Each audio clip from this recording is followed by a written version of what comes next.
As a barrister, law professor, and Director of Public Prosecutions for over 12 years, do you think that Hong Kong needs such a fugitive bill? Well, obviously Hong Kong does, because there are fugitives from all over China and indeed undoubtedly from other parts of the world now claiming safe haven here in Hong Kong. The international responsibility of Hong Kong, as indeed of any other jurisdiction, is to enable other places to combat crime. And one of the key means of doing this is by returning fugitive offenders so they can stand trial in the places where their crimes allegedly occurred. Let me give you, for example, since 1997 it's been estimated that the mainland has returned 260 fugitives to Hong Kong for trial, whereas Hong Kong hasn't returned anybody to the mainland. So Hong Kong does have clear obligations to help other jurisdictions to combat crime, and it must live up to those obligations. The extradition bill was an attempt to enable criminal justice to be done in cases where fugitives were claiming safe haven here in Hong Kong and evading their just deserts in that way. So it was absolutely essential, yes. I heard there are 37 kinds of serious crimes that will be included, even if it was passed.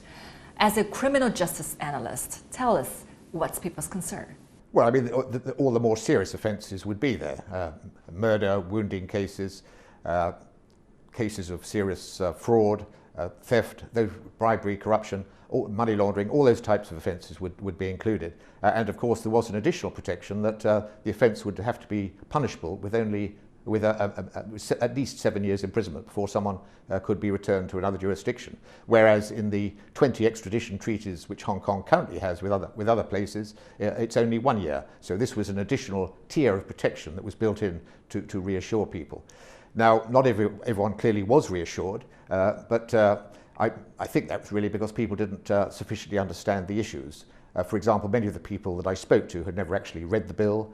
The people who were concerned about the mainland's criminal justice system were wholly unfamiliar with how it actually operated and the improvements that have occurred over the last 20 or 25 years. And they were also wholly unaware of the fact that mainland China, has signed 55 extradition agreements with other places. And amongst that number are 9 European Union countries. Indeed, in very recent times, France, Bulgaria, Italy have all sent people back to mainland China for trial pursuant to extradition agreements. And just last month, Spain did exactly the same thing. It sent 94 Taiwanese fraud suspects back to mainland China for trial, they being part of a larger group of 214 who had been sent back to China by Spain.